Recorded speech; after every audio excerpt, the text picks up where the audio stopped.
Para saudaraku, kabarna damang sadena dengan saya si Otong kembali lagi di channel Ningali Film. Pada episode kali ini kita akan melanjutkan alur cerita dari film yang rilis pada tahun 2025 untuk bagian yang keempat. Dan tidak usah berlama-lama lagi, mari kita mulai ceritanya.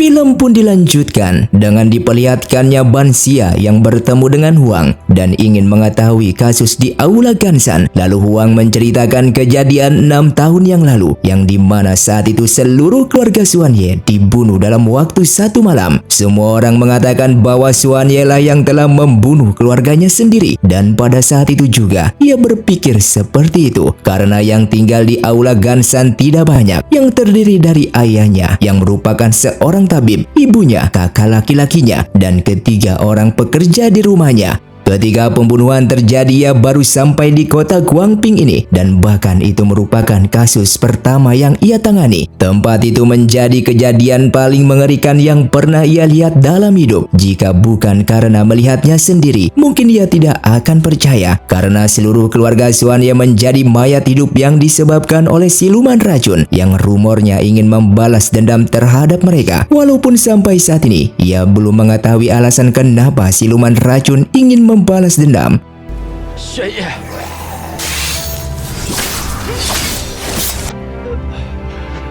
Ketika ia tiba di tempat kejadian, hari pun sudah terang dengan melihat Suanye yang berlutut dalam genangan darah sambil memegang pisau pendek yang sudah membunuh ayahnya. Melihat keadaan saat itu, semua orang pasti menganggap kalau Suanye lah merupakan pembunuh dari keluarganya. Dan bahkan selama bertahun-tahun ia pun menganggapnya seperti itu. Namun setelah kejadian kasus siluman pir, ia baru percaya kalau siluman memang ada di dunia ini. Mengetahui itu semua, kini Bansia semakin perhatian terhadap Suanye. Bahkan ia juga ingin belajar meracik obat darinya.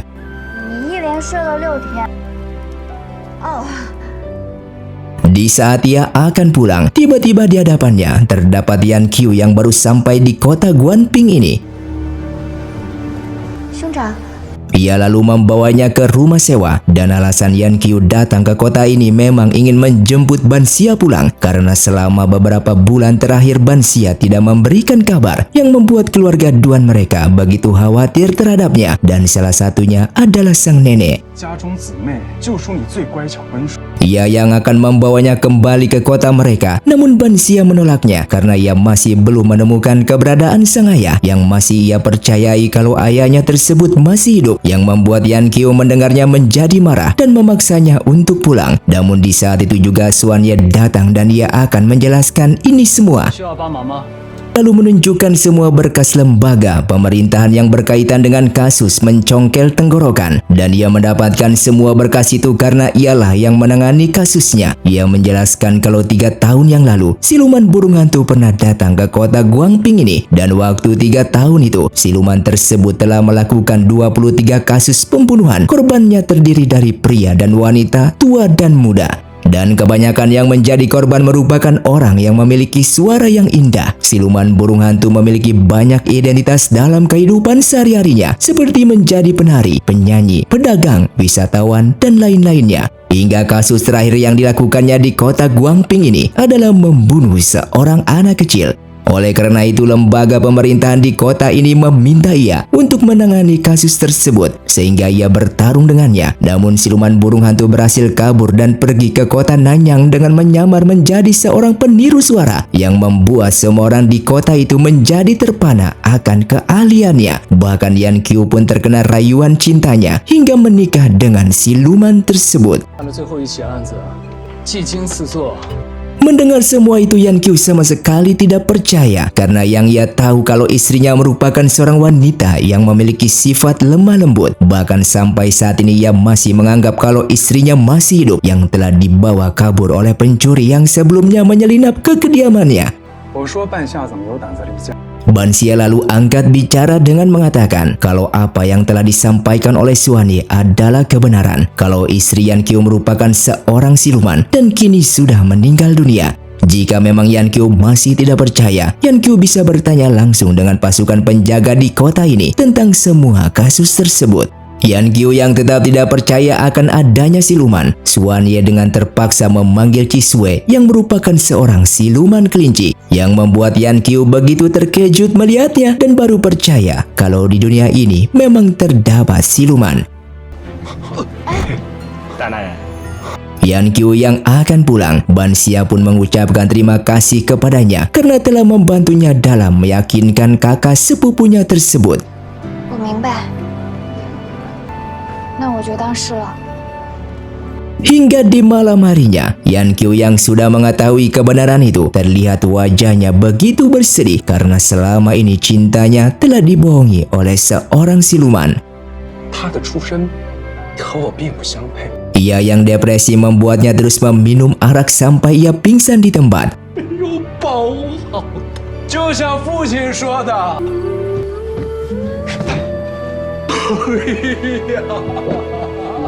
Dan keesokan harinya, Yan Qiu yang sudah mulai menerima akan nasibnya yang seperti itu, ia pun pamit dari sana dan akan kembali ke kota Nanyang. Ia lalu meminta Xuan Ye untuk menjaga adik sepupunya tersebut dan Ban Xia semoga bisa bertemu dengan ayahnya lagi.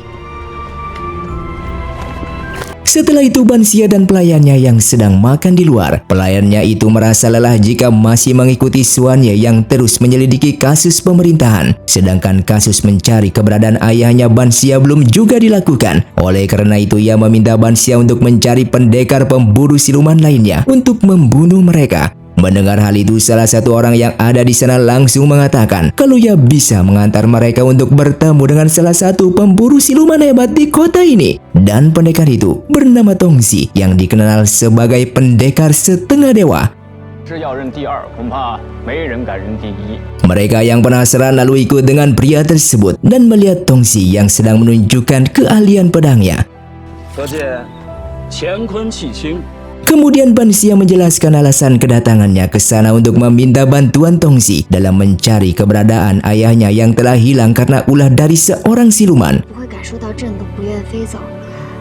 Kemudian tiba-tiba Gagak Putih datang menghampiri Tongxi dan Ban Xia pun bertanya apakah Gagak Putih itu miliknya, yang membuat Tongxi begitu terkejut karena ia sama sekali tidak melihatnya. Ban Xia yang pulang tak sengaja bertemu dengan Xuan Ye menyadari kalau Ban Xia telah menyembunyikan sesuatu darinya. Ia pun langsung mengambil benda itu. Mengetahui kalau benda itu pemberian dari Tongxi, Xuan Ye pun memberitahukannya kalau Tongxi merupakan seorang penipu. Di keesokan paginya, pelayannya dengan terburu-buru menemui Ban Xia dengan memberitahukannya kalau pemburu siluman yang mereka temui kemarin, yang tak lain adalah Tongxi, kini telah meninggal dunia. Ia yang lewat setelah membeli sayur di pasar dan ia melihat di rumahnya terdapat kain putih. Setelah ia bertanya kepada salah satu orang di sana, ia pun mendapatkan informasi kalau Tongxi meninggal dunia tadi malam karena terjatuh. Mendengar berita tersebut membuat Ban Xia begitu terkejut karena kemarin ia juga melihat Gagak Putih berada di atas pundaknya yang ia kira merupakan peliharaannya Tongxi. Ban Xia yang ingin menjelaskan semua ini kepada Xuan Ye, tiba-tiba ia melihat Gagak Putih itu berada di atas salah satu penjaga keamanan, namun mereka semua tidak melihatnya. Tuan Wen yang ketakutan dengan menganggap kalau Gagak Putih itu datang karena ingin membunuhnya. Oleh karena itu ia meminta Xuan Ye untuk mencari tahu tentang identitas dari Gagak Putih. Xuan Ye yang berhasil menemukan arti Gagak Putih dari buku spiritualnya. Ia pun mengatakan kalau Gagak Putih hanyalah sebuah tanda kematian seseorang dan bukan datang untuk membunuh. Namun beberapa hari yang lalu ketika bertarung dengan siluman pir, siluman itu pernah menggunakan Gagak Putih untuk menyerang mereka, yang ia pikir itu hanyalah teknik silumannya. Namun ternyata Gagak Putih itu merupakan siluman pendampingnya. Tuan Wen yang mendengar hal tersebut menjadi semakin ketakutan dan meminta Xuan Ye untuk menyelesaikan masalah ini karena ia yang tidak ingin mati muda. Setelah itu ia menyuruh Tuan Wen untuk pulang dan mengucapkan perpisahan terakhir kepada istrinya. Lalu ia pun meminta Qi Shui untuk menemaninya. Tuan Wen yang baru sampai di rumahnya langsung ditampar oleh istrinya karena sudah 3 hari ia tidak pulang. Tuan Wen yang tidak marah karena mungkin ini merupakan tamparan terakhirnya. Lalu ia pun mengajak sang istri untuk masuk ke dalam. Di sana ia pun mengucapkan salam perpisahan kepada sang istri dan meminta maaf jika selama ini ia tidak bisa menjadi suami yang baik. Jika beberapa hari ke depan ia meninggal dunia, ia hanya ingin istrinya tidak menikah lagi. Lalu ia pun memberitahukan di mana tempat penyimpanan uangnya berada untuk keperluan sang istri jika ia sudah tiada. Yang membuat sang istri mendengarnya menjadi bersedih karena kenapa tiba-tiba suaminya mengatakan hal seperti itu. Nyonya Wen yang tidak bisa tidur, lalu ia pun ke tempat penyimpanan uang milik suaminya.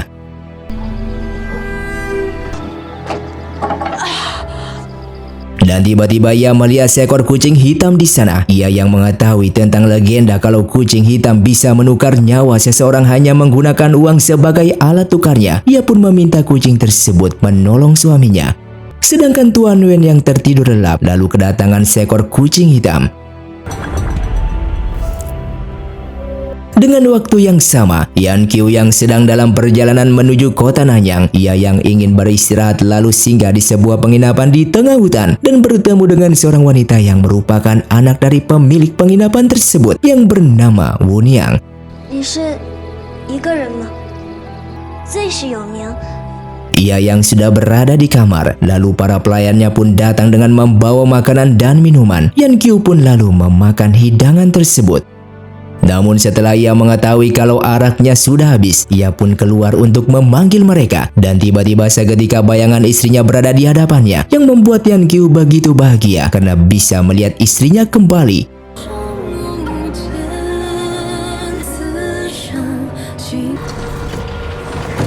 Sedangkan di sisi lain Nyonya Wen yang sedang mengantar makanan untuk suaminya, namun suaminya sudah tidak ada di kamar. Yang ternyata Tuan Wen berada di pasar yang sedang melihat orang-orang memasang panel kayu di toko mereka. Namun tiba-tiba panel kayu tersebut jatuh tepat mengenai kepalanya yang membuat ia mati di tempat. Dan secara kebetulan Ban Xia bersama suaminya juga berada di sana. Mengetahui suaminya meninggal dunia, Nyonya Wen pun begitu bersedih. 那嫂嫂， Namun tiba-tiba dari dalam keluar seseorang yang ternyata itu adalah Tuan Wen yang masih hidup, yang membuat mereka begitu terkejut. Mereka yang kembali melihat mayat Tuan Wen, akan tetapi ternyata mayat itu sudah tidak ada dan hanya ada seekor kucing hitam. Suaminya pun lalu bertanya sebenarnya apa yang telah terjadi. Dan Tuan Wen mengatakan kalau dari semalam ia terus tidur di kamarnya. Hanya saja ketika terbangun ia sudah berada di bawah ranjang. Sehingga suaminya menganggap kalau ini semua merupakan ulah dari siluman. Namun dikarenakan mereka tidak tahu identitas siluman tersebut, mereka pun harus mencarinya. Kemudian sesaat ia pun mengingat kalau sebelumnya ia melihat kucing hitam di tempat mayat Tuan Wen. Dan apakah itu kucing milik Tuan Wen? Tuan Wen yang sejak dulu tidak pernah memelihara kucing. Nyonya Wen pun lalu mengungkapkan apa yang telah ia lakukan sebelum suaminya meninggal. Di malam itu ia yang akan mengambil uang tabungan milik suaminya di sebuah tempat. Tiba-tiba kucing hitam itu muncul di hadapannya. Dan ia yang mengetahui kalau menurut legenda kucing hitam memiliki 9 nyawa. Tanpa basa-basi ia pun meminta kucing tersebut meminjamkan nyawanya untuk suaminya. Dengan imbalan, ia akan membayarnya dengan uang. 就能为你换命，替死一次。 Ban Xia yang mendengar hal itu membuat ia menjadi penasaran dengan menganggap kalau kucing hitam masih berkaitan dengan hilangnya sang ayah. Lalu ia pun keluar rumah seorang diri di tengah malam yang sunyi. Karena menurut legenda, siluman kucing hitam akan muncul di saat seseorang pergi sendirian. Ia yang berhasil bertemu dengan siluman kucing hitam. Tanpa rasa takut ia pun bertanya di mana ayahnya berada. Karena sebelumnya siluman kucing pernah menukar nyawanya dengan ayahnya. Akan tetapi siluman kucing itu hanya terdiam lalu pergi begitu saja. Mereka yang berkumpul kembali dan Ban Xia pun menceritakan tentang kejadian semalam kalau ia telah bertemu dengan siluman kucing hitam. Walaupun ia tidak tahu apakah benar siluman kucing itu masih berkaitan dengan ayahnya yang hilang. 再说这一个妖怪，要钱干什么呀？ Tak lama kemudian Jisue pun datang dengan memberitahukan mereka kalau ia menemukan sebuah kotak di halaman. Mereka yang membongkar kotaknya, Tuan Wen begitu terkejut karena melihat dompet miliknya ada di dalam. Dan begitu pun dengan Ban Xia yang merasa heran di saat melihat dompet ayahnya juga berada di sana. Sehingga ia pun semakin yakin kalau ayahnya pernah menukar nyawanya dengan kucing tersebut. Kemudian mereka pun menemukan sebuah plakat yang bertuliskan penginapan Tuan Yuan. Sehingga mereka pun akan ke sana. 不介意。 Singkatnya mereka telah sampai di penginapan Tuan Yuan dan bertemu dengan Tuan Feng yang merupakan pemilik dari penginapan. Mereka yang ingin menginap di sana namun Tuan Feng menolaknya dengan alasan kalau penginapan mereka sedang dalam perbaikan sehingga ia meminta mereka untuk pergi dan melanjutkan perjalanannya. 天色已晚，实在无处可去。 一直向西就可以下山。 Akan tetapi tak lama setelah itu Wu Niang pun datang dan mengizinkan mereka untuk menginap dengan alasan kalau waktu sudah menunjukkan larut malam. Dengan terpaksa Tuan Feng mengizinkan mereka untuk menginap dan ia meminta Wu Niang untuk mengantar mereka ke kamar. 我家客栈 Setelah masuk ke dalam, Tuan Ye bersama Ban Xia mencium aroma yang aneh di dalam kamar dan ternyata itu adalah wewangian penenang jiwa.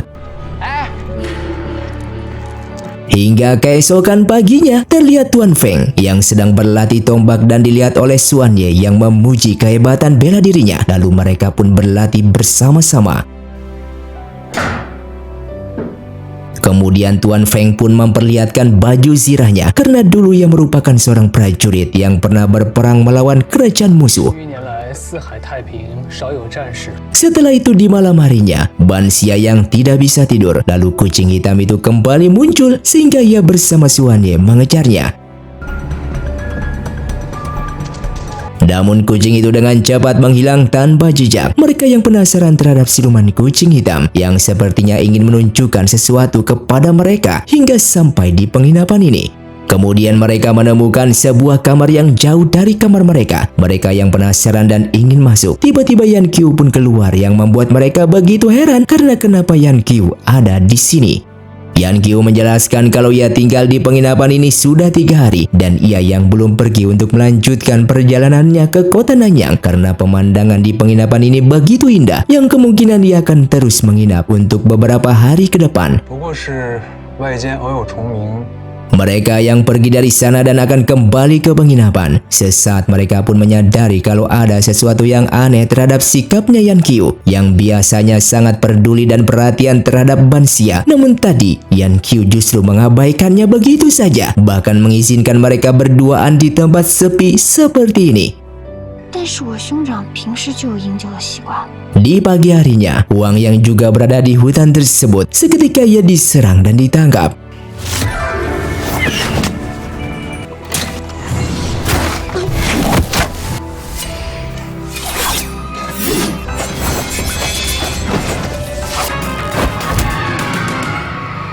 Tiba-tiba mereka disandra oleh Wu Niang dan mereka tidak bisa berbuat apapun karena makanan dan minuman yang telah ia hidangkan kemarin sudah tercampur dengan racun pelemah otot. Mereka yang tidak mengerti maksud dari Wu Niang ini. Begitupun dengan Tuan Feng yang tidak tahu apa yang terjadi dan memintanya untuk melepaskan ikatan mereka. 这厢有礼了。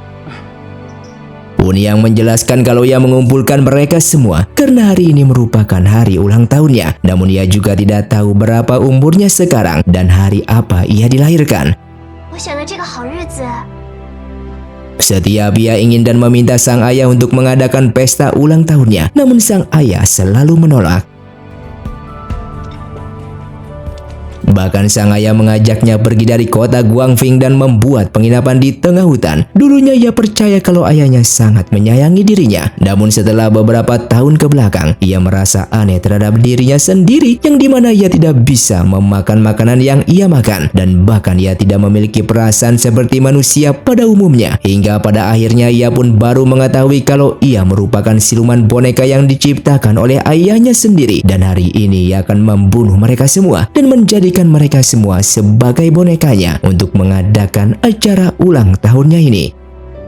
一个人挨不住。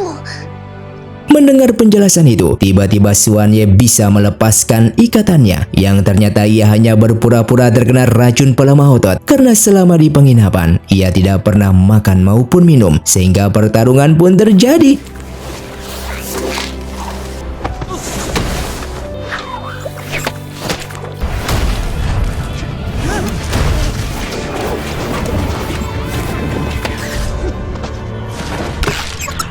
Di tengah pertarungan, Wunyang yang kabur dari sana, sementara Xuan Ye masih bertarung dengan para boneka lainnya dan berhasil mengalahkan mereka semua.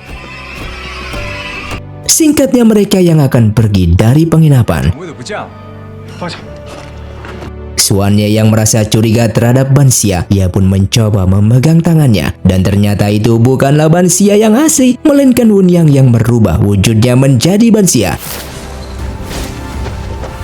给我净身上！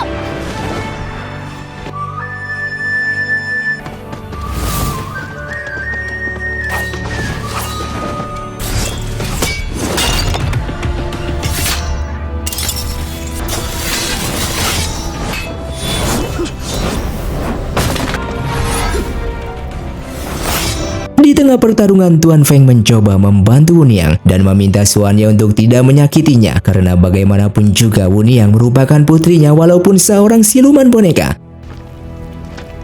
Akan tetapi tiba-tiba Tuan Feng justru membunuhnya dengan tangannya sendiri karena ia tidak ingin Wunyang membunuh orang lagi.